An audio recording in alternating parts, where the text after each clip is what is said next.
Good evening, and tonight I'll be talking about a book by John Senior called Restoration of Christian Culture. This was a sequel of his to his first book, Death of Christian Culture, which was about how Christian culture ceased to exist. Um, with that said, this book is not how the Christian culture is no more, but it's about how we can fix it today. In short, John Senior says Mary is our only recourse. This is very true through devotions. So, what is this Christian culture that he's talking about? Now, his definition of Christian culture is the natural environment of truth assisted by art and ordered intrinsically to the praise, reverence, and service of God our Lord. So, obviously, we don't live in this. You could say we live in a culture of death, even. Um, so, how do we form, or how, if we really want to make a difference and bring this about, how do we do that? It starts with prayer and family. But something's stopping us. What is that? It's John Senior says it's slavery to technology, which has brought out selfishness. God or John Senior points out this picture that God even knows a fish will swim 1,000 miles and die out of love, but an American will live in shame for the price of a TV, a stereo, or a car. He continues by saying, "In a world on fire, we yearn for cool relief of indifferent ice, which leads to the advancement of our freezing, loveless hearts." That's deep. It's true. He goes on to saying, the first law of Christian law is to live for Him, God, not yourself. And they go even deeper. Catholic life should not be to stay out of hell, but to love one another as He loved us. And if we don't have this love for others, St. Thomas Aquinas says, we shall spend as much time in purgatory as it takes to learn it in terrible pain. Now, technology, obviously, so with this point, technology has gotten us into this mess, and the more we try and use it to get out, it's just going to spin us into even worseness. It'll get worse. Now, how does this affect the family? Now, Senior says that the TV and other labor-saving devices, such as a dishwasher or a laundry machine, takes away the sense of family. This is kind of strange.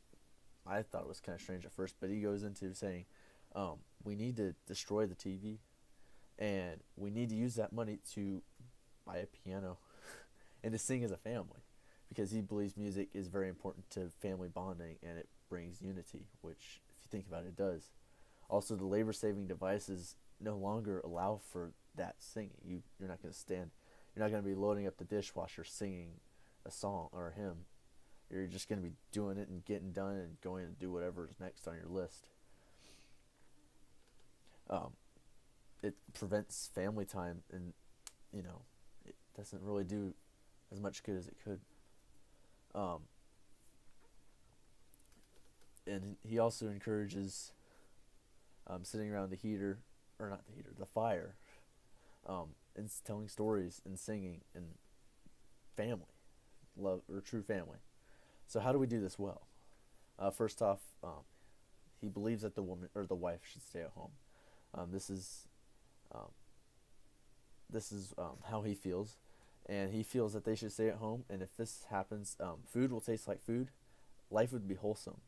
Someone would be home to care for the sick and the dying. He goes on to say that women must be participating with God in creation and nurture of human life, not the masculine idea that they must work and be like men, because God didn't make them to be like men. That's a whole other story for another time. He also goes on to say that the family must have daily use of the sacraments, if possible, in a good faith life. He especially believes in the Latin life, but that was a different time then, and that's the whole story of the story. He also says that we must form our children well with good catechetics. Families with good common sense will rarely sin, he says, and if they do, it's very possible to overcome those sins.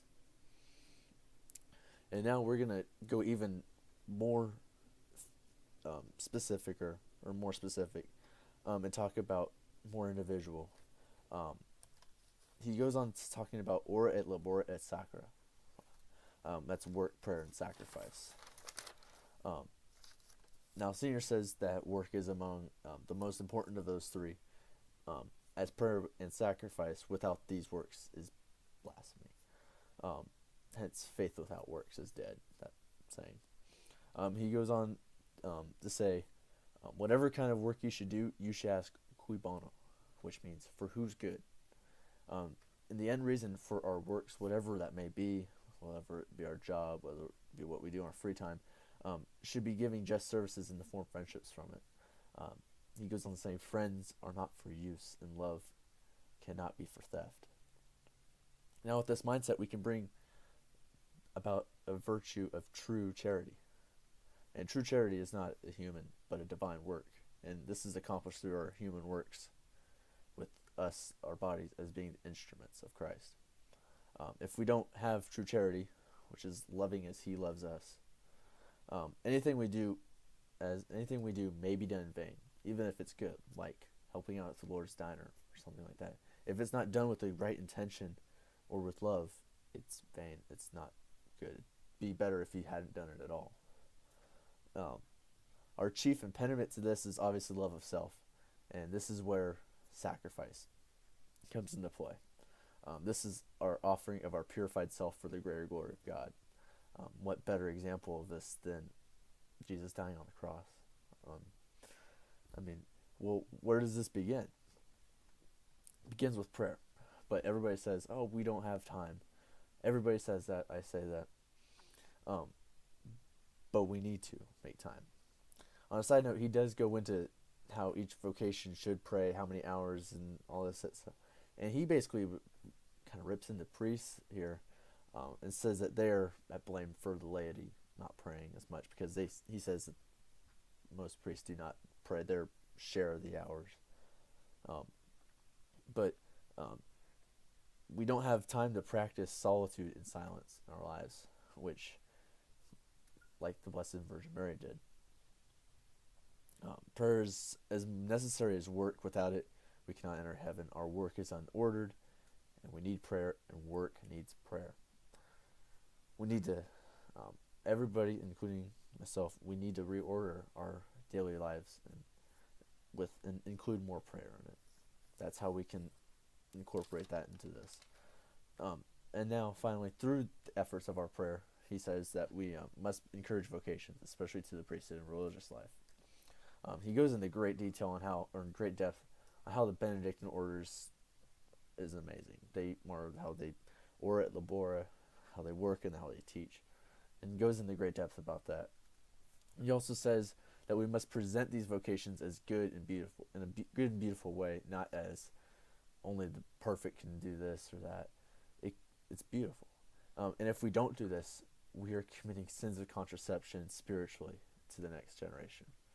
How deep is that? Because without priests or religious, we have no way to cultivate our spiritual lives. So how do we take all of this and put it into our how to make it relatable to us? I came up with 4 points for this. The first, we need to be able to make amends with our families.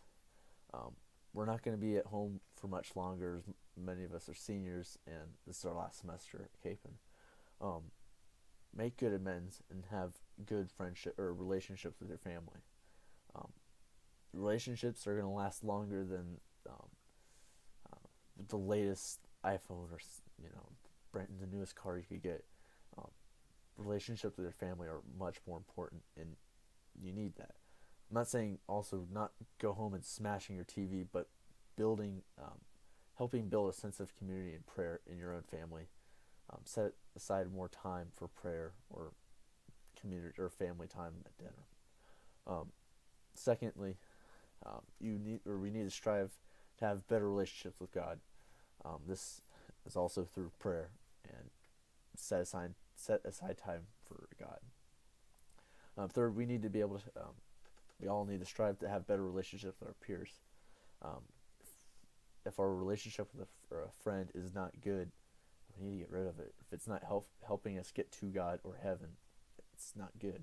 We need to have these good relationships, and in time, this will help us be able to have good families and raise good children. And now, finally, This last part is mainly towards the men, but it does apply to the women as well. But this is my challenge to all the men. Is from we need to be able to seek to lead Christ or bring Christ to others, especially in our future spouses and children. Um, bring Christ to them and really lead our families in the future and lead the people we're around right now. Try and lead it to Christ better. Because if we don't do that, then all of what I said before is in vain, and it doesn't really matter if we don't do our part in bringing Christ to others. That's it. Thanks.